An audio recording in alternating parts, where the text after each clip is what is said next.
नमस्कार। आज के इस चर्चा में हम कछवाहा राजवंश के इतिहास के उन जरूरी पहलुओं पर बात करेंगे जो एग्जाम के लिहाज से बहुत महत्वपूर्ण है। तो चलिए इस दिलचस्प कहानी को समझते हैं। तो आज हम कहां से गुजरेंगे। हम शुरुआत करेंगे उनकी उत्पत्ति से, फिर देखेंगे मुगलों के साथ उनका गठबंधन कैसा रहा और आखिर में बात करेंगे उनकी कला और मॉडर्नाइजेशन की विरासत पर। तो चलिए शुरू करते हैं एकदम शुरुआत से। हर बड़े साम्राज्य की जड़ें कहीं ना कहीं होती हैं। तो देखते हैं कछवाहों की कहानी कहां से शुरू हुई और उनके शुरुआती किले कौन से थे। ये सवाल कई बार एग्जाम्स में देखने को मिल जाता है और इसका जवाब छिपा है उनकी अपनी कहानी में, एक ऐसी उपाधि जो सदियों तक उनकी पहचान बनी रही। तो जवाब है रघुवंश तिलक। देखिए, आमेर के जो शिलालेख मिले हैं उनमें साफ लिखा है कि कछवाहा राजवंश भगवान राम के बेटे कुश के वंशज हैं और इसी वजह से उन्हें रघुवंश तिलक यानी रघुवंश का गहना कहा गया।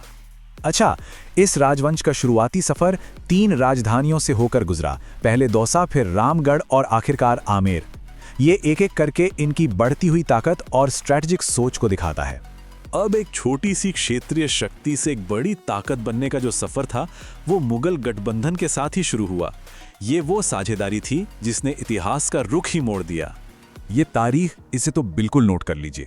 1562 सांभर में राजा भारमल ने जो अकबर से हाथ मिलाया वो उस दौर का एक बहुत ही बड़ा और कह सकते हैं गेम चेंजिंग कदम था। इस एक संधि ने कछवाहा परिवार को सीधा मुगल पावर के सेंटर में लाके खड़ा कर दिया। इस स्लाइड में 3 पीढ़ियों की कहानी है। भारमल से लेकर मानसिंह तक इनका मनसब, रैंक जो मुगल दरबार में उनकी हैसियत को दिखाता था, लगातार बढ़ता गया। ये उनके बढ़ते असर और भरोसे का सीधा सबूत है। अब बात करते हैं अकबर के दरबार के सबसे मशहूर जनरल राजा मानसिंह की। उनकी मिलिट्री और डिप्लोमेटिक स्किल्स ने मुगल साम्राज्य के नक्शे और कल्चर दोनों पर एक गहरी छाप छोड़ी। और ये देखिए, उनकी जीतों का असर कितना जबरदस्त था। काबुल में जब उन्होंने 5 अफगान कबीलों को हराया तो आमेर का सफेद झाड़शाही झंडा बदलकर 5 रंगों वाला पचरंगा झंडा हो गया। ये उनकी मिलिट्री जीत का एक जीता जागता प्रतीक बन गया। मानसिंह सिर्फ एक योद्धा नहीं थे, वो एक बिल्डर भी थे और कला के संरक्षक भी। एक तरफ उन्होंने आमेर का किला बनवाया तो दूसरी तरफ बंगाल से शीला माता की मूर्ति लाकर यहाँ स्थापित की। उनकी विरासत बहुत बड़ी है और यहाँ से एग्जाम में कई सवाल बनते हैं।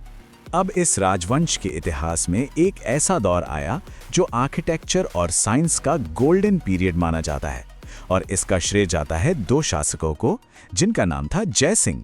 पहले थे मिर्जा राजा जय सिंह। उनकी डिप्लोमेसी का सबसे बड़ा सबूत है 1665 की पुरंदर की संधि जो उन्होंने शिवाजी के साथ की थी। यह मुगल मराठा इतिहास की एक बहुत ही बड़ी और निर्णायक घटना थी। और फिर आए सवाई जय सिंह, एक ऐसे राजा जिनकी नजरें हमेशा आसमान और सितारों पर रहती थीं। उन्होंने सिर्फ महल नहीं बनवाए बल्कि दिल्ली से लेकर जयपुर तक 5 विशाल एस्ट्रोनॉमिकल ऑब्जर्वेटरीज यानी जंतर मंतर बनवाए। और जमीन पर उनकी सबसे बड़ी विरासत थी जयपुर शहर। ये तारीख याद रखने वाली है, 1727, जब उन्होंने आर्किटेक्ट विद्याधर भट्टाचार्य के साथ मिलकर भारत के पहले प्लान्ड शहर की नींव रखी। लेकिन हर ऊंचाई के बाद एक ढलान भी आती है।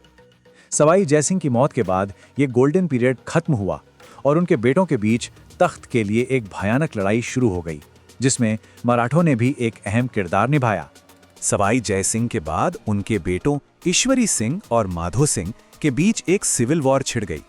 ये स्लाइड उस कॉम्प्लेक्स झगड़े, उसकी बड़ी लड़ाइयों और उसके दुखद अंजाम को बहुत साफ तरीके से दिखाती है।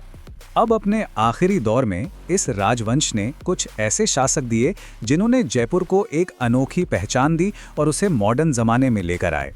हवा महल नाम तो सबने सुना है, पर एग्जाम में क्या पूछते हैं?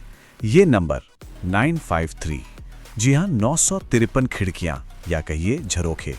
इन्हें खास तौर पर शाही घराने की महिलाओं के लिए बनाया गया था ताकि वो बाहर दिखे बिना शहर की हलचल को देख सकें। और ये सिर्फ एक इमारत नहीं है बल्कि 5 मंजिलों का एक कॉम्प्लेक्स है। हर मंजिल का अपना एक अलग नाम है। इसे बनवाने वाले प्रताप सिंह खुद एक कवि थे और गंधर्व बाईसी नाम के 22 कलाकारों के ग्रुप के संरक्षक भी थे। मॉडर्नाइजेशन का दौर शुरू हुआ राम सिंह द्वितीय के साथ। उन्होंने जॉन लुडलो के गाइडेंस में सती प्रथा और कन्या भ्रूण हत्या जैसी सामाजिक बुराइयों पर बैन लगाकर जयपुर को एक प्रोग्रेसिव स्टेट बनाने की तरफ बड़ा कदम उठाया।